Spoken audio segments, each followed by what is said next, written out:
Hello everyone and welcome to our channel. आज के video में हम एसपी बख्शी की जो बुक है जनरल इंग्लिश की, इसके आगे ये क्वेश्चन सॉल्व करेंगे। इसका पार्ट 1 मैंने पहले ही डाल चुका है, उसमें हमने एक्सरसाइज ए एंड बी की थी। आज हम इसका नेक्स्ट एक्सरसाइज करेंगे। और अगर अभी तक आपने टेलीग्राम पे ज्वाइन नहीं किया तो कर लो, क्योंकि मैंने टेलीग्राम पे इस पूरी बुक की पीडीएफ डाल दी है। ठीक है, ये आपको बुक उधर से मिल जाएगी। तो अगर आपने नहीं खरीदी है, प्राइस भी पूछ रहे थे कुछ बच्चे, तो इसकी प्राइस 278 फ्लिपकार्ट पे मुझे दिखी। ठीक है, अलग अलग वेबसाइट पे अलग अलग, सबसे कम रुपीज़ जो है 278 ये फ्लिपकार्ट पे दिखी मुझे। तो अगर किसी को पेपर बुक ख़रीदना है तो आप वहाँ से फ्लिपकार्ट या अमेज़न कहीं से भी ख़रीद सकते हो। और अगर नहीं ख़रीदना या नहीं ख़रीदना चाहते किसी भी रीज़न की वजह से, तो आप बुक टेलीग्राम से डाउनलोड कर लो। ठीक है, और इंस्टाग्राम पे भी ज्वाइन कर सकते हो आप mns.academy के नाम से। देखो, यहाँ पे ज्वाइन करने से आपको कुछ फ़ायदा होगा। यहाँ पे मैं पिक्चर्स वगैरह या जो भी कुछ इन्फॉर्मेशन आती है मैं वहाँ शेयर करती हूँ। यहाँ पे मैं आपको बुक्स की पीडीएफ या जो वीडियो की पीडीएफ होती है वो सब प्रोवाइड करती हूँ। तो अगर आप हैं तो आप हमें ज्वाइन कर सकते हो। तो ईडियम एंड फ्रेजेस जो चैप्टर 16 था, इसका ए और बी एक्सरसाइज कर चुके थे। अब आगे का देखेंगे। और मैंने पूछा था उस वीडियो में भी, मैं फिर से पूछ ले रही हूँ कि अगर आपको ये ईडियम एंड फ्रेजेस जो ये ईडियम्स लिखे हुए इसमें ए बी सी ऐसे करके, अगर वो आपको पढ़ने तो आप मुझे कमेंट करके बता देना। तो जैसे इसकी एक्सरसाइज कंप्लीट हो जाएगी तो उसके बाद मैं ये जो है ये सब डाल दूँगी। ठीक है, कंटेक्स्ट मैंने पहले ही बता दिया था, मैं इसको रिपीट नहीं करूँगी। अगर नहीं देखा आप पार्ट 1 पहले जाके देख लो। ठीक है, सेम थंबनेल मिल जाएगा, जो इस वीडियो का थंबनेल है वैसा ही थंबनेल मिलेगा आपको। तो आप वहाँ पे क्लिक करके देख लेना, जो पहले डाला है वही पार्ट 1 होगा। ठीक है, इसके बाद आगे इसके कंटिन्यूशन में डालती रहोगे। अब तो वर्कबुक एक्सरसाइज सी कर रहे हैं आज। तो पहला क्वेश्चन है, Caesar was done to death by the conspirator. जो सीजर था क्या था? Done to death by the conspirator. तो इसकी करेक्ट आंसर क्या है? ठीक है, ये क्या है? ईडियम एंड फ्रेजेस है। तो डन टू डेथ एक ईडियम है, इसका मीनिंग क्या है ये पूछा जा रहा है। तो ऑप्शन ए है अटैक, ऑप्शन बी है रिमूव्ड, ऑप्शन सी है एलिमिनेटेड और ऑप्शन डी है मर्डर। तो डन टू डेथ का, और जूलियस सीजर आपने पढ़ा होगा, इंग्लिश की बुक में है। ठीक है, एक प्ले टाइप का दिया हुआ है इंग्लिश की बुक में। तो उससे भी आप ये अंदाज़ा लगा सकते हो कि उसकी मर्डर की प्लानिंग की थी उसके फ्रेंड्स ने। ठीक है, तो इसका करेक्ट आंसर हो जाएगा मर्डर। क्वेश्चन 2 है, his boss was always breathing down his neck. ठीक है, उसके बॉस कैसे थे? हमेशा breathing down through his neck. तो इसका मतलब क्या होता है ब्रीदिंग डाउन का? Abusive and ill treating him, watching all his action closely, shouting loudly at him, या गिविंग हिम स्टर्नस वर्क। तो इसका करेक्ट आंसर है watching all his action closely. ठीक है, ब्रीदिंग डाउन, अभी कोई तुम्हारे गले के आसपास सांस ले रहा है तो देखो एकदम पास है ना, तुम्हारे सारे एक्शंस को देख रहा है, इसका मतलब ये हो रहा है। ठीक है, तुम पे क्लोजली नज़र रख के जो भी तुम काम कर रहे हो उसको देख रहा है वो। ठीक है, और ये कोई अच्छी चीज़ नहीं है कि कोई ऐसे देख रहा है, तो ये नेगेटिव है। ठीक है, ये नेगेटिव ईडियम एंड फ्रेज है। थर्ड क्वेश्चन है, he is not worth his salt if he fail at this juncture. ठीक है, not worth of salt is idiom. अभी इसका मीनिंग क्या है? Quite worthless, option B very proud at himself, option C quite depressed, या option D very strange. तो देखो, not worth of इस सॉल्ट से ही समझ आ जा रहा है कि वो वर्थलेस है। ठीक है, अगर वो इस चीज़ में फेल हो गया तो वो क्या है? वर्थलेस है। ठीक है, question 4, after having finished the last project I find myself at loose end. Loose end का मीनिंग पूछा है हमसे, लूज एंड का मीनिंग क्या है? ठीक है, option A happy, option B on vacation, option C free from travels, option D with nothing to do. ठीक है, तो उसका प्रोजेक्ट ख़त्म हो गया तो उसने क्या पाया कि उसके पास कुछ करने के लिए नहीं है। ठीक है, लूज एंड, तो ऑप्शन डी करेक्ट हो जाएगा, विद नथिंग टू डू। अगला क्वेश्चन है, it was such a strange affair that I would not make a head और टेल ऑफ इट। ठीक है, हेड और टेल मतलब से ही समझ आ रहा होगा, जब कुछ भी चीज़ है उसका ऊपर का हिस्सा या नीचे का हिस्सा हमें समझ ही नहीं आ रहा है। ठीक है, तो इसका मतलब क्या है? इस ईडियम का करेक्ट ऑप्शन क्या होगा? करेक्ट आंसर देखते हैं, face it, tolerate it, remember या अंडरस्टैंड। तो इसका करेक्ट आंसर है अंडरस्टैंड। उसको समझ ही नहीं आ रहा था। ठीक है, और ये बहुत ही स्ट्रेंज लगा उसको। क्वेश्चन 6 है, she exhibit remarkable सैंग for it during the crisis. ठीक है, तो सैंग फॉर इट का मतलब क्या होता है पूछा है? टेम्पर, इरिटेशन, कंपोजर या एंगर? तो इसका करेक्ट आंसर है कंपोजर। देखो रिमार्केबल, कभी भी रिमार्केबल मतलब एक अच्छा वर्ड है, तो ये किसी ख़राब चीज़ के लिए नहीं होगा। और बाकी सारी चीज़ें देखो आप, एंगर अच्छी बात नहीं है, इरिटेशन अच्छी बात नहीं है, टेम्पर खो देना भी अच्छी बात नहीं है, ठीक है। क्राइसिस क्या होता है? जब कुछ प्रॉब्लम का टाइम चल रहा है, जैसे अभी कोविड-19 चल रहा है, तो हम इसको बोल सकते हैं एक क्राइसिस चल रहा है, ठीक है। तो ये बहुत ही एक अच्छी बात थी, मतलब बहुत ही रिमार्केबल चीज़ थी कि उसने ऐसे टाइम पे क्या किया, अपना ऐसे क्राइसिस के टाइम पे अपना कंपोजर बना के रखा, ठीक है। 7th क्वेश्चन है, my father strained very nerve to enable me to get settled in life, ठीक है। स्ट्रेन्ड एवरी नर्व का मीनिंग बताना है। Worked very hard, spend a large amount, tried all tricked या ब्राइब सेवरल पर्सन। तो उसके पापा चाहते थे कि वो लाइफ में सेटल हो जाए, तो उन्होंने क्या किया होगा? बहुत हार्ड वर्क किया, बहुत ही खर्चा किया, अलग अलग लोगों को ब्राइब किया या उसे ट्रिक किया। तो इसका करेक्ट आंसर है ए, वर्कड वेरी हार्ड, ठीक है, बहुत हार्ड वर्क किया। क्वेश्चन 8 है, दो she herself was an ugly as sin, she has audacity to criticize the look of her companion, ठीक है। वो खुद अच्छी नहीं दिखती थी, लेकिन उसकी कंपेनियन मतलब फ्रेंड नहीं होता है, कंपेनियन मतलब जो साथ में है तुम्हारे, ठीक है, उसको बोल सकते हैं। उसको उसने क्रिटिसाइज़ किया, ठीक है, उसको बुरा भला बोला। तो एज अगली एज सिन का मतलब क्या होता है, ये पूछा है, ठीक है। सिनफुली अगली, वेरी अगली, एक्सेप्शनली अगली या क्वाइट अगली? तो इसका करेक्ट आंसर है एक्सेप्शनली अगली। 9th क्वेश्चन है, he bid fears to be an excellent cricketer. bids fear का मीनिंग पूछा है। seem likely, is ambitious, is confidence, is unlikely। तो इसका करेक्ट आंसर है seem likely। तो कैसा है? वो ऐसा लगता है जैसे कि एक एक्सीलेंट क्रिकेटर हो। Question 10th, he does not like to be friendly with Sarla, he always give her a cold shoulder। cold shoulder का मीनिंग बताना है, ठीक है। ए है push her with his shoulder whenever they meet, insult her in presence of other, try to be unfriendly by taking no notice to her, argue with her on any issue। तो इसका correct answer है try to be unfriendly taking no notice of her, ठीक है। Option C correct होगा। ये तो बिल्कुल ही गलत होगा। क्या अगर तुम्हें कोई पसंद नहीं है तो कभी भी तुम उसको देखोगे तो जाके अपने शोल्डर से धक्का मारोगे या कुछ करोगे? ऐसा तो नहीं कर सकते ना, ठीक है। इंसल्ट कर सकते हैं ये, लेकिन ये करेक्ट नहीं है, ठीक है। इसका करेक्ट आंसर सी है। 11th क्वेश्चन है, it was he who put a smoke on my wheel. Put a smoke on my wheel का मतलब क्या होता है? Try to cause an accident, help in executing of plant, thwart an execution of plan, destroy the plan। तो इसका correct answer है option सी।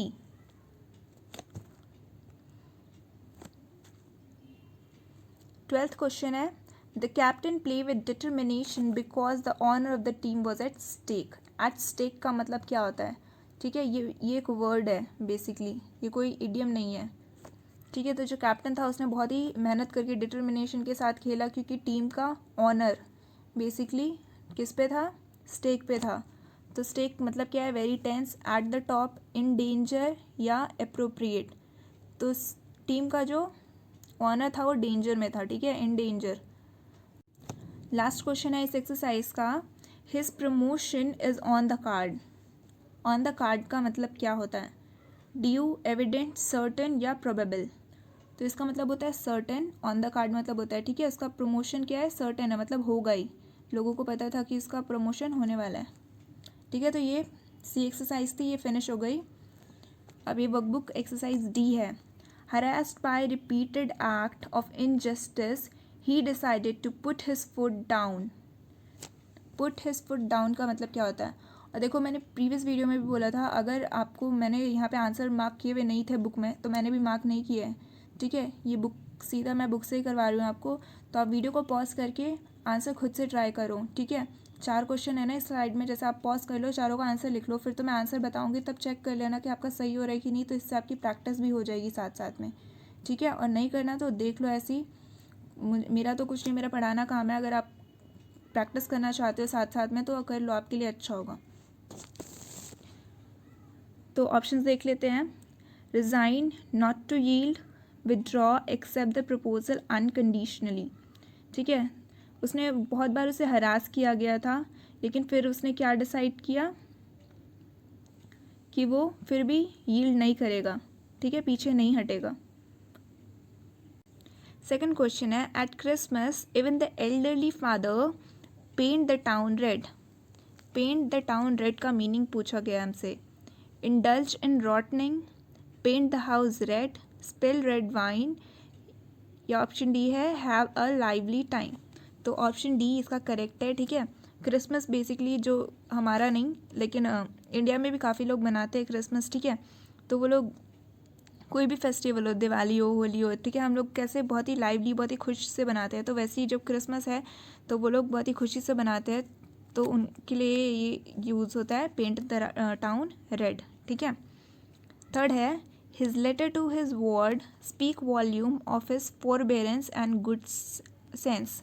ठीक है, स्पीक वॉल्यूम्स का मतलब बताना है। Show indication of, speak ill of, are intended to impress, serve as strong testimony. तो इसका करेक्ट आंसर है option D, serve as strong testimony. ठीक है, वो अपने वार्ड को, वार्ड किसको बोलते हैं, बच्चों को बोलते हैं। ठीक है, जो उसने लेटर भेजा था उससे ये पता चल रहा था कि वो कितना स्ट्रॉन्ग है, उसके बोलने का तरीका, और वो कितना फॉरबेरेंस और उसका सेंस कितना गुड है।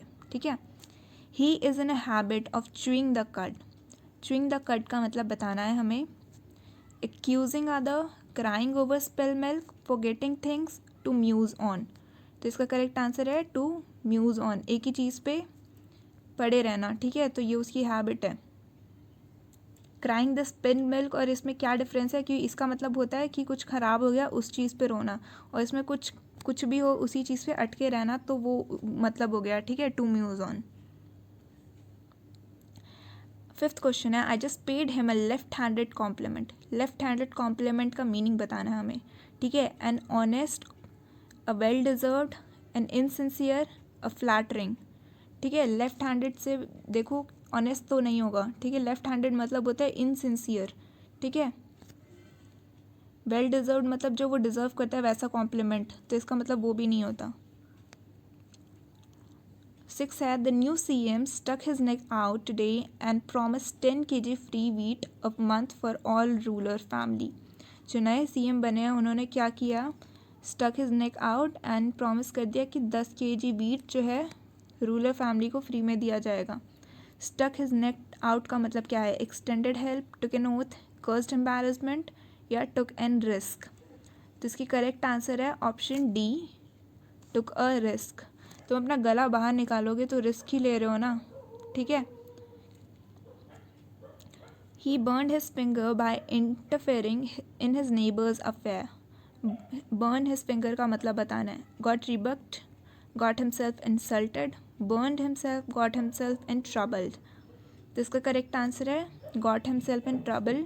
ठीक है, उसका काम भी नहीं था, उधर बीच में गया और खुद को परेशानी में फंसा लिया उसने। ठीक है, क्वेश्चन 8 है, the dispute regarding the emolument of junior doctor came to a head this week. Came to a head का मीनिंग क्या होता है, settled amicably, reach a crisis, took a turn for better, result in senseless violence.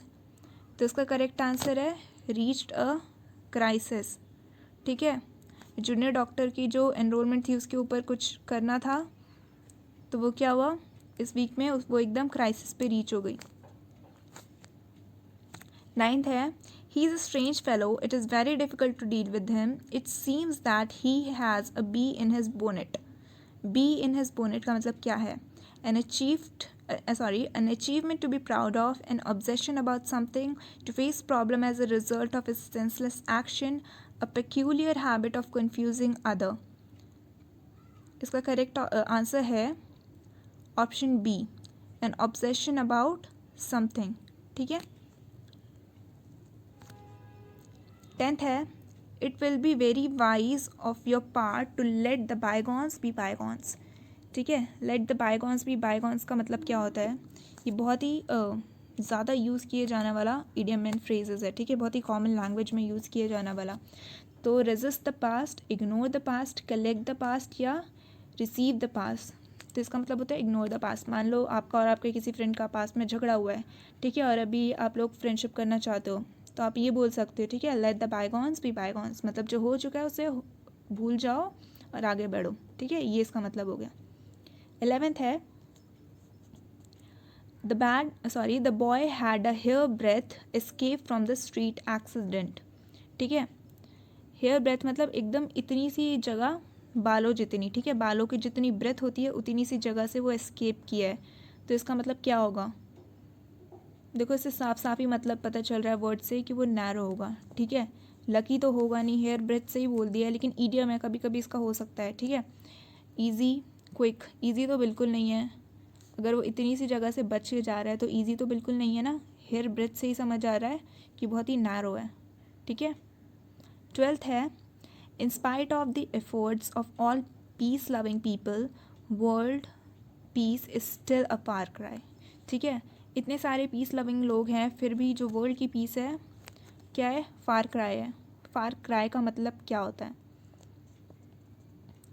N abstract ideal, a long way off, an impractical idea out of reach. तो इसका मतलब क्या होता है, एन इम्प्रैक्टिकल आइडिया, ठीक है, फार फॉर क्राई।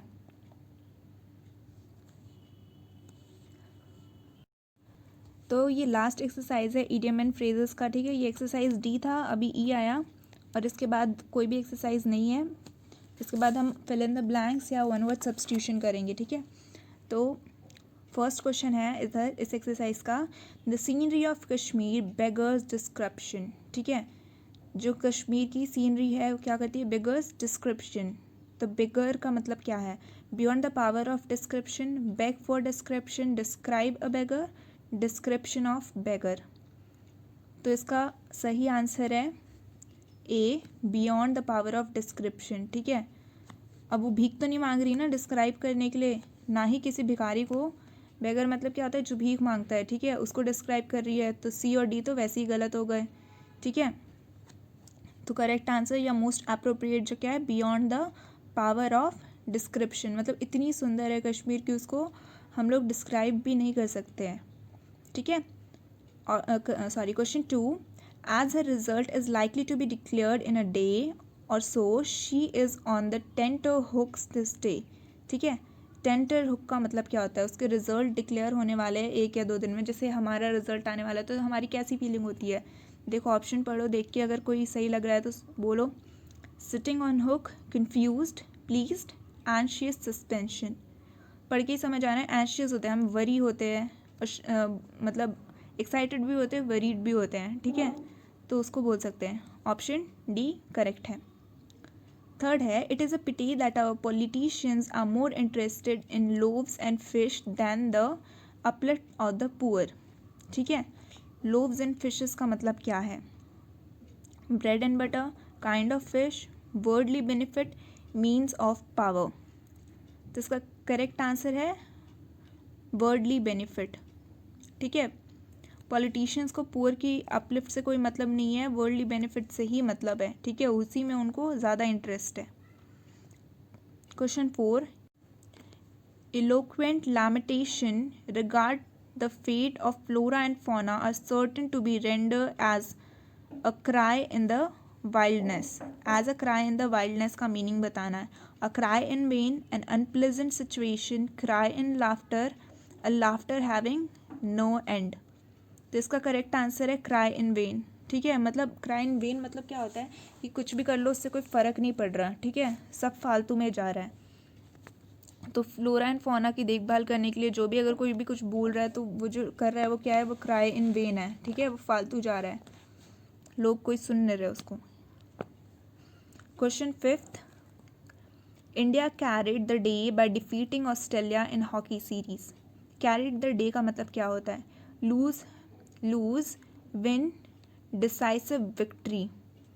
तो इसकी करेक्ट आंसर है विन, देख के पता चल रहा है ना, डिफीट किया है उसको तो जीता ही होगा इंडिया, ठीक है। ऑस्ट्रेलिया को डिफीट कर दिया तो जीत के डिफीट किया होगा ना, तो इसका विन जो है वो करेक्ट आंसर हो गया। इन 6 क्वेश्चन है, in modern democratic society lunch law seems to have become common feature in almost all the spheres of life, ठीक है। लंच लॉ क्या है? Law of parliament, law of constitution, law of mob, law of underworld. तो इसका correct answer है option C, law of mob, ठीक है। Mob lynching, अगर आपने वर्ड न्यूज़ देखते होगे तो ये वर्ड पक्का सुना होगा, ठीक है। मॉब लिंचिंग, ठीक है, मॉब लिंचिंग, तो ये यहीं से आया, मॉब और लिंच, ठीक है। तो जो भीड़ सोसाइटी मतलब जो भीड़ की लॉ है वो मॉडर्न डे सोसाइटी में देखा जा रहा है कि यही सारे लॉ लाइफ के ऊपर हो रहा है। कुछ भी होता है तो भीड़ पकड़ के पीटने लग जाती है उनको, ठीक है, या पुलिस उधर खड़ी रहती है तो भी नहीं होती, तो वही सब है, लॉ ऑफ मॉब उसको बोल दें। देन 7th है, India must not expect any super power at the back and call all the time of attack. At the back and call का मतलब क्या होता है? ये बहुत इंपॉर्टेंट इडियम है। ऑप्शंस देखते हैं, eight the service, at the back of, ask for help, call for help. तो इसकी करेक्ट आंसर है एट द सर्विस, ठीक है। एट बैक एंड कॉल का मतलब होता है at the service. Then question 8 है, the principal prove to be a wet blanket at the party of the student. Wet blanket का मतलब क्या होता है? Discourage from enjoying damp cloth, blanket wet and rain, या कोल्ड ब्लैंक। तो देखो कोई भी देख के समझ आ रहा है, प्रिंसिपल गीला कपड़ा तो नहीं हो सकता, प्रिंसिपल ना ही ब्लैंकेट हो सकता है, प्रिंसिपल ना ही कोल्ड ब्लैंक हो सकता है, क्या हो सकता है? प्रिंसिपल क्या कर रहा होगा? बच्चों को डिस्करेज कर रहा होगा इन्जॉय करने से, ठीक है। तो उसके लिए use whether wet blanket. 9th question है, in parliament democracy the prime minister is at the helm of national affair, ठीक है। हेल्म ऑफ नेशनल अफेयर का मतलब क्या है? In a main position, in a centre, helm of boat, centre of attraction. तो इसका मतलब होता है इन अ मेन पोजिशन। जो पीएम है वो मेन पोजिशन है ना पार्लियामेंट का, ठीक है। इंडिया के पीएम तो और भी ज़्यादा। Then question 10th, the arrival of the mother in law in the family proved a rift in the lute. Rift in the lute का मतलब क्या है? brought disharmony, brought about disharmony, brought about the discipline atmosphere, caused unnecessary worry, caused unpleasant atmosphere। तो इसका correct answer है brought about a disharmony, ठीक है। rift in the lute का मतलब होता है disharmony। क्वेश्चन 11 है, Seema is a little hard of hearing. Hard of hearing का मतलब क्या है? इनऑडिबल, डिसइंटरेस्टेड, डेफ, या इनसेंसिटिव। तो कैसी है वो? हार्ड ऑफ हेयरिंग है, मतलब इनऑडिबल है, उसको जल्दी सुना नहीं जा सकता, इतना धीरे बोलती है वो, ठीक है। कोई कोई लोग होते हैं बहुत स्लो बोलते हैं जिसकी वजह से सुना नहीं जाता। क्वेश्चन 12 है, the statement made by Pakistan about Kashmir problem was gall and wormwood to the every Indian. Gall and wormwood का मतलब क्या है? Wood worm, a source of anger, a great fuss, beyond reason. इसका करेक्ट आंसर है a source of anger, ठीक है। अगर पाकिस्तान कश्मीर के बारे में कुछ भी बोलते हैं तो सारे इंडियंस ही बहुत गुस्सा हो जाते हैं, ठीक है। कोई भी ऐसा नहीं होगा जिसको सुन के अच्छा लगता है, ठीक है। ये हो गया 12th, अभी 13 करना है। You can not have your cake and eat it too, ठीक है। तो इसका मतलब क्या है? Have your cake and eat it, enjoy forever, have it both way, run away from responsibility, absolute yourself of guilt। इसका करेक्ट आंसर है option B, have it both way, मतलब खुद को खुद ही केक भी मिल रहा है और खुद खाए रहे हो, ठीक है। तो ये हो गया बोथ वे, तो ये नहीं हो सकता ऐसा। सेंटेंस के हिसाब से आंसर ये सही है, ठीक है। सेंटेंस के हिसाब से बोल रही हूँ, ऐसा नहीं होगा। फिर 14th है, he is an eloquent speaker and is never at a loss for a suitable word। वो बहुत ही अच्छा स्पीकर है और कभी भी लॉस में नहीं होता वर्ड के, मतलब उसे हर सिचुएशन के हिसाब से करेक्ट वर्ड पता होता है, ठीक है। एट लॉस फॉर मत का मतलब पूछा हमसे, एट लॉस फॉर का मतलब क्या है? Under a loss, to lose something, to be confuse, या सफ़र अ लॉस। तो इसका करेक्ट आंसर है टू बी कन्फ्यूज्ड, ठीक है, कभी कंफ्यूज नहीं होता, उसको हमेशा पता होता है कि वहाँ पे क्या वर्ड आएगा। तो ये एक्सरसाइज ई था, ठीक है, ये कंप्लीट हो गया। So thanks for watching and please hit the like button, share this video and subscribe my channel.